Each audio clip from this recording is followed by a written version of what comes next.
Akhirnya saya menoleh ke koleksi gitar saya. Saya jual 2 gitar, itu bisa nutup biaya nikah. Berapa tuh 2 gitar waktu itu? Sekitar 60 jutaan. 60 juta guys. Jadi nggak main-main.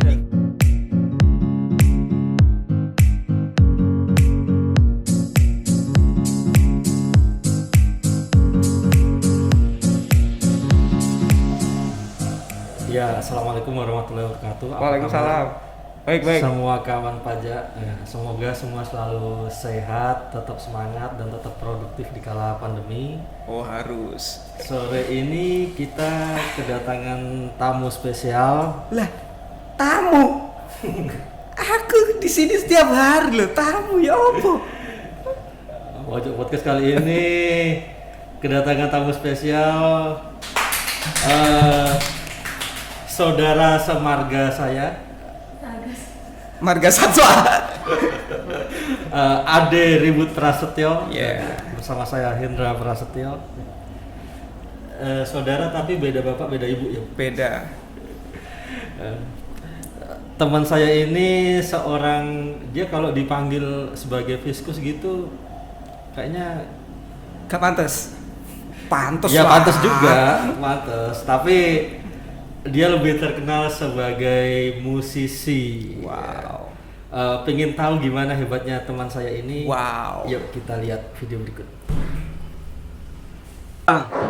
Musik bagi saya itu adalah hidup. Kalau saya nggak main musik, mungkin saya nggak hidup. Kalau sekarang di posisi saya jadi orang kantoran, musik itu pelarian dari rutinitas yang membosankan, garing, stagnan. Saya larinya ke musik. Dan kenapa blues? Karena blues itu adalah form musik yang urban.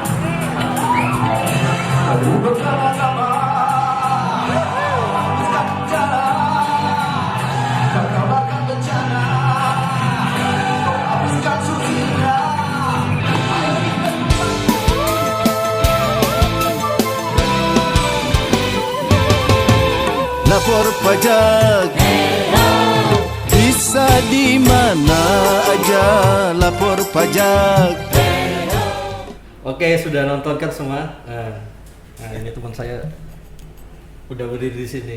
Berdiri, lu Oh, duduk berdiri. aku ini. Salah lagi, gimana sih? Berdiri apa? Sama hostnya nggak nurut ini.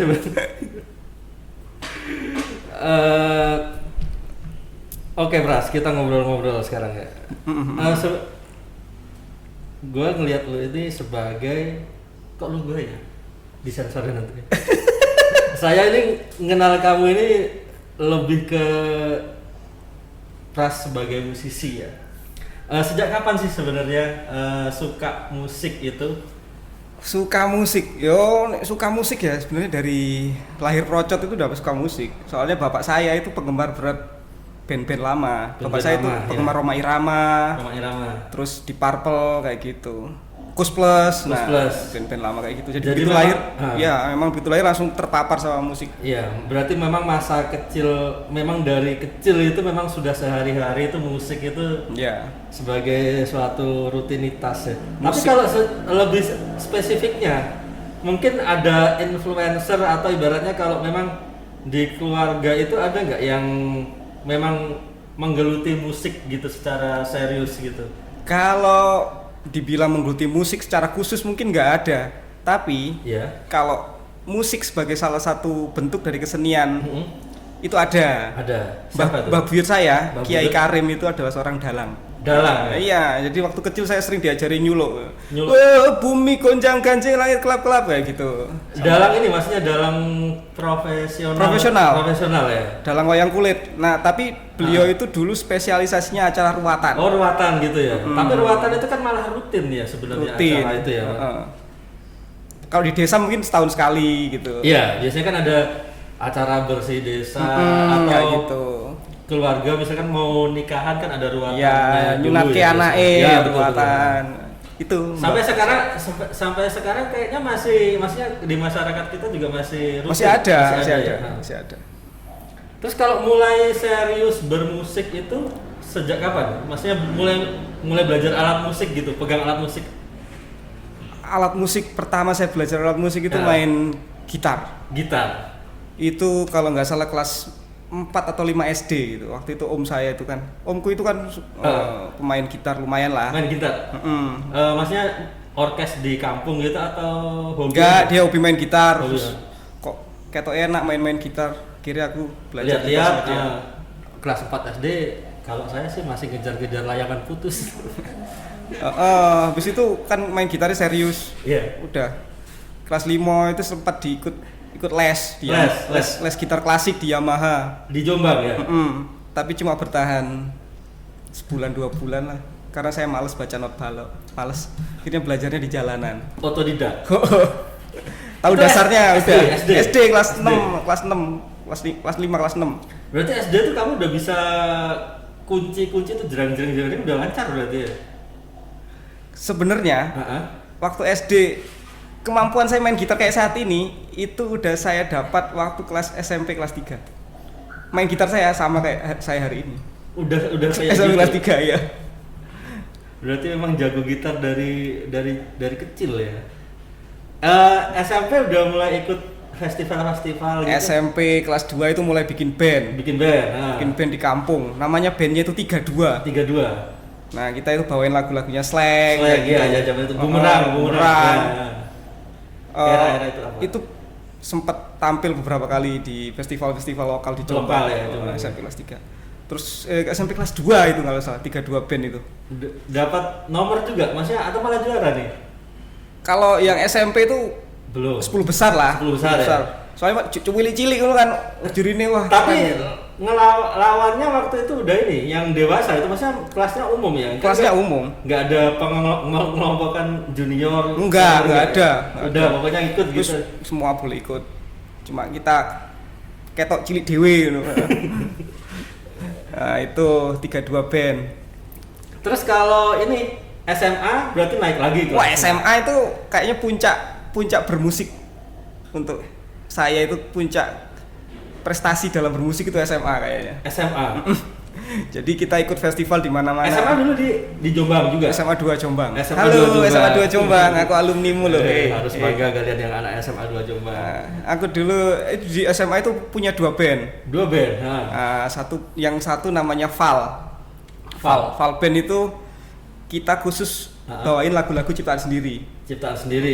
Anak indie nih. Anak indie. Jadi kita rekaman demo-demo gitu, walaupun nggak pernah ada yang denger, nggak apa-apa. Di festival-festival sempet juga disponsori sama satu perusahaan rokok untuk tur SMA tuh. Iya, untuk tur beberapa kota di Jawa Timur. Berarti pas hari Minggu aja atau malam, pokoknya pas gimana? Weekend. Turnya biasanya kan acara rokok itu biasanya hari Sabtu Minggu tuh. Sabtu malam atau Minggu siang gitu acara rokok itu biasanya. Berarti di kontrak buat ngisi acara rokok itu di beberapa kota. Di beberapa kota? Sampai di luar kota itu ya? Kediri, Malang. Wih, mantap. Bawainnya lagunya Siapa itu? Guns N' Roses. Terus Dream Theater, semangar lah pokoknya band. Branding lah istilahnya. Kita branding. Berarti lagu dari pihak sponsor yang nentuin kita main ini atau gimana? Atau kita sendiri pokoknya lagu yang kita anggap waktu itu bisa narik anak-anak muda gitu ya. Tahun SMA berarti tahun 2000-an. 2000-an awal kan ya. Awal 2000-an. Nah, itu. Terus kalau SMA berarti tetap ikut kan udah dikontrak sama kayak perusahaan ini udah ada. Terus festival masih ikut? Kalau waktu SMA itu festival itu udah puluhan festival itu kita cuma nomor 1, nomor 2 nggak pernah. Udah ini ya karena udah makin tebel ilmunya kan istilahnya. Bass gitaris itu gak karu-karuan sampai kalau melok festival bro. Pian. Ini lagi gitu kan.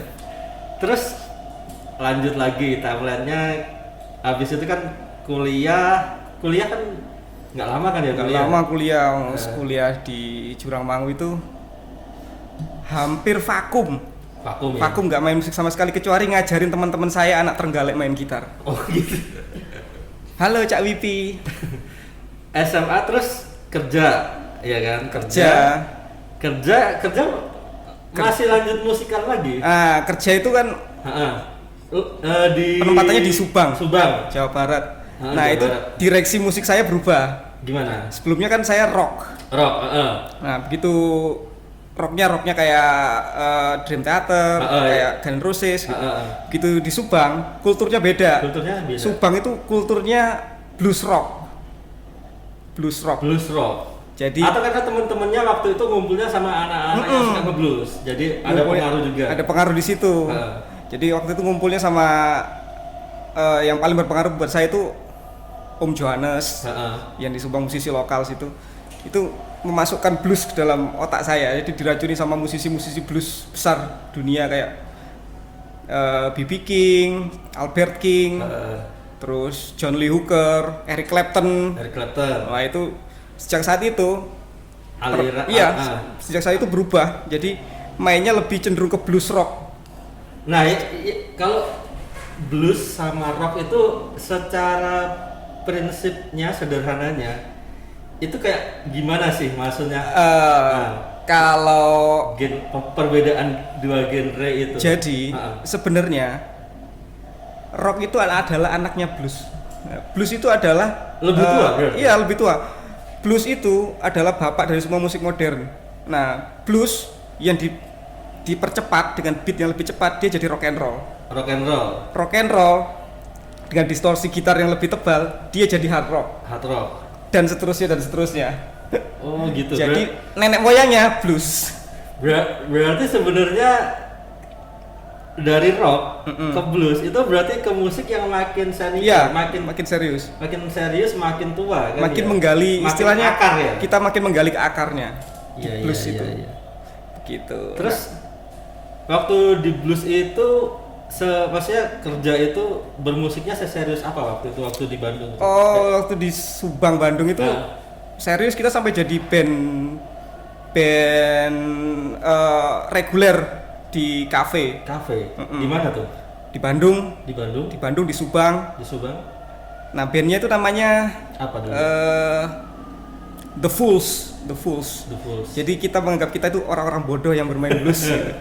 Jadi bluesnya blues orang bodoh gitu. Oh, gitu. Jadi namanya The Fools. The Fools. Nah, itu salah satu Jadi home band gitu. jadi home band gitu. Jadi kita mainnya tiap Rabu malam Rabu malam di Cafe Savoy Homan. di Savoy Homan. Hotel itu. Hotel Savoy Homan, sebelahnya GKN. Iya, mantul ya itu pokoknya.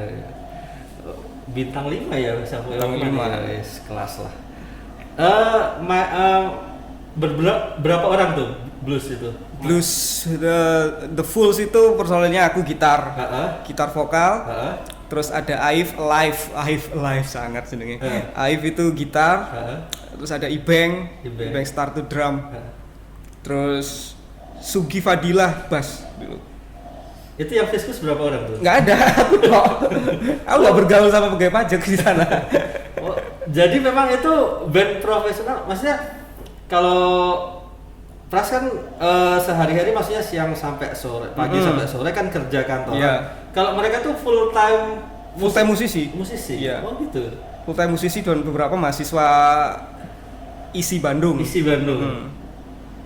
Ngantor nggak ngantuk bro tiap pagi, malam. Ngantor. Iya lumayan keliangan. Ya lumayan lah. The story is so weird, you know. I can tell you here. Sensor. Jadi berarti memang waktu itu sempat menjalani dua profesi secara full time ya. Pagi jadi Fiskus, malam jadi musisi serius, ya kan? Dengar-dengar koleksi gitarnya banyak nih. Koleksi gitar Ada saya berapa nih sekarang nih yang tersisa. kalau dihitung dari pertama kali beli gitar sampai hari ini ada kali 100 gitar. Cuma yang tersisa hari ini paling cuma 15 ya. 15 ekor. Berarti ada di rumah tuh ada ruangan sendiri, kamar gitu khusus buat naruh. Iya. Ngerawatnya gimana tuh? Maksudnya kan kadang kan udara lembab apa gitu, berarti rutin mesti dibersihin. Sebenarnya gitar itu awet kalau ditaruh di ruangan ber-AC. Ber-AC? Kenapa? Iya. Kering ya? Kering dia. Kering ya? Soalnya kalau kita naruhnya sembarangan, sayang juga. Soalnya harga gitar itu nggak murah. Nggak murah. Saya mau cerita aja. Dulu waktu masih banyak-banyaknya koleksi, mau nikah tuh, nggak punya uang. Mau nikah? Mm-mm. Nggak punya uang? Nggak punya uang, karena uangnya habis buat foya-foya kan. Akhirnya saya menoleh ke koleksi gitar saya. Saya jual 2 gitar, itu bisa nutup biaya nikah. Berapa tuh 2 gitar waktu itu? Sekitar 60 jutaan. 60 juta guys. Jadi nggak main-main Ini harga. disensor iso nggak ini? Menyebut angka loh ini. Nggak, itu kan koleksi pribadi. Maksudnya kan Wiu gitu kan. mungkin kan kalau yang lain mungkin punya koleksi buku sampai nilainya sekian puluh juta gitu kan. Mungkin ada juga yang koleksi apalagi hobi kan. Oh iya, aku kasih tahu buat kalian yang suka main musik, beli gitar itu investasi yang menjanjikan loh. Oh iya, Serius? 60 juta itu tadi untung Iya, nggak? untung banyak itu. Untung Untung modalnya banyak. berapa tuh? Modalnya 40-an lah. Makin lama makin mahal berarti? Makin lama makin mahal. Kalau gitar asli. Jadi gini, kalian yang pengen investasi gitar, jangan beli gitar baru. Jangan pernah beli gitar baru. Belinya gitar second, tapi harus yang bermerek. Harus gitar yang branded. Gibson, Fender, Ibanez. Terutama Gibson sama Fender lah, itu nilainya nggak bakal turun. Kalau Gibson, kalau setahu saya itu kan Gibson Fender itu kan ada nomor serinya. Kalau kita cari katalognya, kita cek katalognya ada ya? Gitu. Ada, kita bisa cek di internet. Tahun pembuatannya, tahun. Bahkan pabriknya di mana, siapa yang inspeksi itu kita tahu. Oh gitu ya, lengkap berarti datanya ya. Datanya lengkap. Terus ada itunya juga kan, ada sertifikatnya juga kan. Kalau sekarang gitu kan, ya udah berkeluarga, udah ada anak, hobi-hobi beli gitar ini masih lanjut nggak? Atau lanjut tapi harganya kalau beli gitar, signifikan? kalau beli gitar udah setahun lebih nggak beli gitar Nggak beli karena gitar lagi. Kebutuhan kan susu dan Magicom itu selalu berteriak-teriak gitu. Jadi beli gitarnya. Tapi koleksinya masih 15 guys. Koleksinya masih 15 biji. Kalau mau tanya-tanya hubungi saya saja. Saya nggak jual.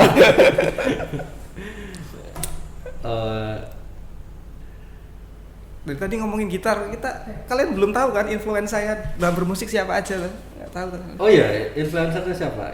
Musik apa kalau barat siapa aja yang paling suka gitu? Kalau musik barat, saya itu terinfluence sekali sama The Beatles. The Beatles.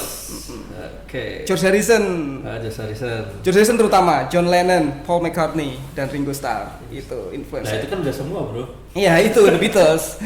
Terus Pink Floyd. Pink Floyd. Pink Floyd. Itu saya sangat menikmati permainan gitarnya David Gilmour di Pink Floyd. Pink Floyd. Dan Eric Clapton tentunya. Eric Clapton. Eric Clapton itu buat saya itu seperti apa ya? The father of anything gitu.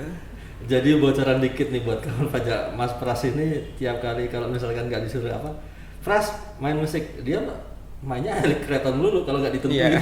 Iya, itu dia. Jadi mending tentuin aja main apa daripada nanti Gua main Eric Clapton daripada nanti gitu. Mending Pras lu main ini gitu. Iya. Nanti kalau enggak gua main Eric Clapton. Pasti itu.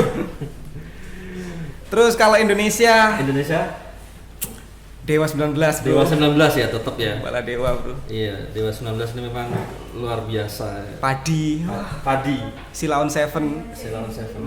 itu 3 itu. Keren sih memang ya, maksudnya musisi Indonesia itu juga terbukti banyak Oh, juga iya. yang berkualitas. Apalagi Pak Eros itu, waduh nggak ada orang bisa main gitar kayak Pak Eros. Betul. Sama Pak Andra, waduh nggak ada Itu orang kuat. bisa main gitar kayak gitu di Indonesia. Paling jos lah 2 orang itu, Pak Eros sama Pak Andra itu top. Nah, terus achievement yang belum tercapai atau impian yang pengen diwujudin di masa depan apa nih kira-kira? Achievement yang belum tercapai, saya pengen punya studio yang representatif buat ngajarin anak-anak muda main musik, karena istri saya juga suka ngajarin orang main musik. Loh, istrinya bisa main musik juga? Bisa main musik, istri saya musisi bersertifikat. Maksudnya memang pendidikan formalnya musik? Iya, dia bersertifikat pokoknya. Ya. Sertifikat tanah. Kalau ini, maksudnya pengalaman yang paling berkesan selama bermusik itu apa aja Kit? Yang maksudnya yang berkesan pernah di antara semua festival yang atau Yang mungkin paling- pas kerja gitu. paling berkesan itu ya di Mojokerto lah. Apa tuh? The Jum itu pencapaian terbesar saya, The Jum itu. The Jum. The Jum, kalian tahu The Jum, kalian bisa lihat video-video Iya. di KPU Mojokerto, itu salah satu pencapaian terbesar saya.